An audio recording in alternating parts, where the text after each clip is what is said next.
সবাইকে স্বাগতম বন্ধুরা আমার রান্নাবান্নার রেসিপি ইউটিউব চ্যানেলে। আজ আমরা আমের আচার বানাবো।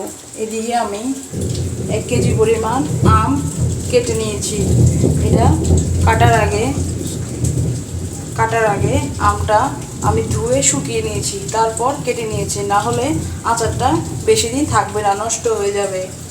সাথে নিয়েছি সরিষা বাটা 4 টেবিল চামচ, আর এদিকে চিনি প্রায় 10 টেবিল চামচ চিনি নিয়েছি, আর নিয়েছি কিছু গোটা রসুন আর সাথে কিছু থেতো করা রসুন, যাতে রসুনের স্মেলটা ভালো আসে। আর নিয়েছি আদা বাটা 2 টেবিল চামচ, আর এদিকে নিয়েছি শুকনা মরিচ, তেজপাতা, 5 ফোড়ন, হলুদ, মরিচের গুঁড়া, লবণ। আর এদিকে নিয়েছি 5 ফোড়নের গুঁড়া, জিরার গুঁড়া, ধনিয়ার গুঁড়া আর শুকনো মরিচের গুঁড়া। এই সবগুলোকে আমি একসাথে কড়াইতে ঢেলে গরম করে গুঁড়ো করে নিয়েছি। আর সাথে দিব ভিনেগার। আর আচারটা আমি বানাবো সরিষার তেল দিয়ে। আমার কড়াইটা গরম হয়ে গেছে, এবার আমি কড়াইতে সরিষার তেল দিব।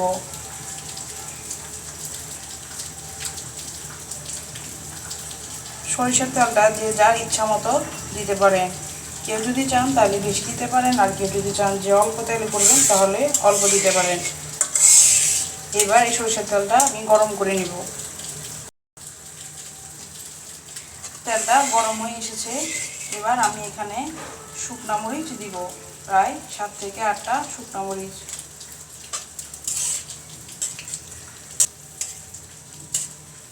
মরিচগুলো হালকা কালো হয়ে আসলে এবার আমরা এখানে 5 ফোড়ন দেব।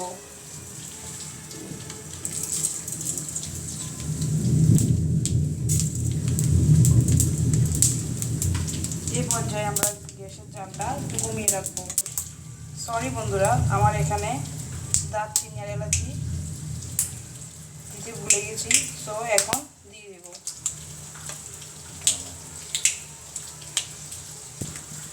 আমি এখানে 4টা এলাচি দিয়েছি আর 4 থেকে 5 পিস দারচিনি দিয়েছি। এই পর্যায়ে অনবরত নাড়তে হবে। এবার আমি এখানে তেজপাতা দিব।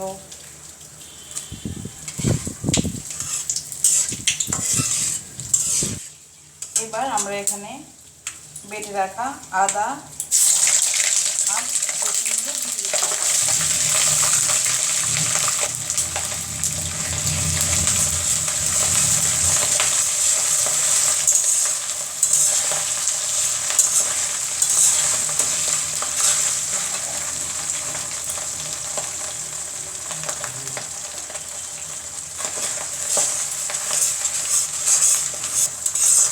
এই পর্যায়ে আমাদের অনবরত নাড়তে হবে, না হলে আদা রসুনটা পুড়ে যাবে।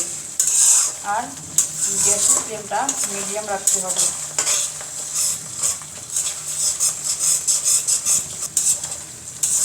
5 মিনিট নাড়ার পর এবার আমরা এখানে কেটে রাখা আমগুলো দিয়ে দিব।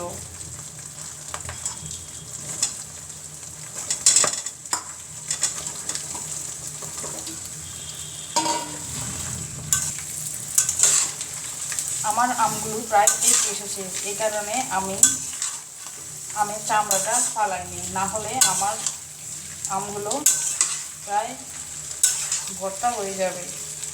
এ পর্যায়ে অনবরত নাড়তে হবে। এবার আমরা এখানে লবণ দিয়ে দিব। এখানে আমি 2 টেবিল চামচ লবণ দিব। আর লবণটা যদি কম বেশি হয়ে যায় আপনারা পরে চেক করে দেখে দিয়ে দিবেন। আমগুলো 5 মিনিট নাড়ার পর এবার আমরা এখানে হলুদ আর মরিচের গুঁড়া দিয়ে দেব।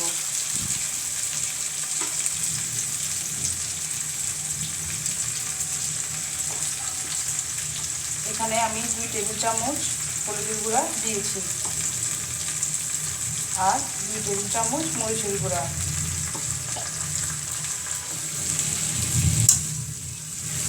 আমি এখানে 10 মিনিটের মতো আমগুলোকে কষিয়ে নিয়েছি। এবার আমি এখানে চিনি দিয়ে দেব। আমি এখানে 10 টেবিল চামচ চিনি নিয়েছি, তার কারণ আমার আমটা বেশি টক না, মিষ্টি।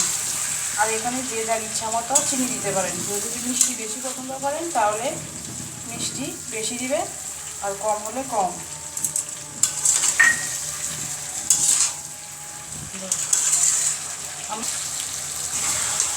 চিনি দেওয়ার পর আমরা এখানে 5 মিনিটের মতো কষিয়ে নিয়েছি।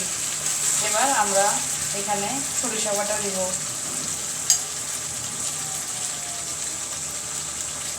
আমি এখানে 2 টেবিল চামচ সরিষা বাটা দিয়েছি। এবার এখানে আলাদা একটা স্মেল আসতে এই পর্যায়ে আমরা গুঁড়ো করে রাখা 5 ফোড়ন, জিরা আর শুকনো মরিচের গুঁড়া দিয়ে দিব।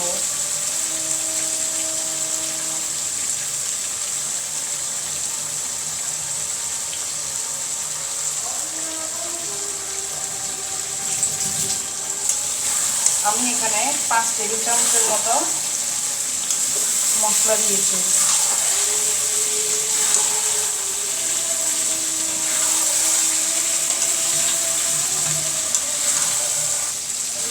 এই পর্যায়ে কিছুক্ষণ পর পর এটা নাড়ার উপর রাখতে হবে, না হলে নিচে দিয়ে দাগ লেগে। 2 টেবিল চামচ ভিনেগার দিয়ে দিব। এই ভিনেগারটা দেওয়ার কারণে আমার আচারটা 6 মাস পর্যন্ত ভালো থাকবে, থেকেও বেশি, এর থেকেও বেশি দিন থাকবে, নষ্ট হবে না।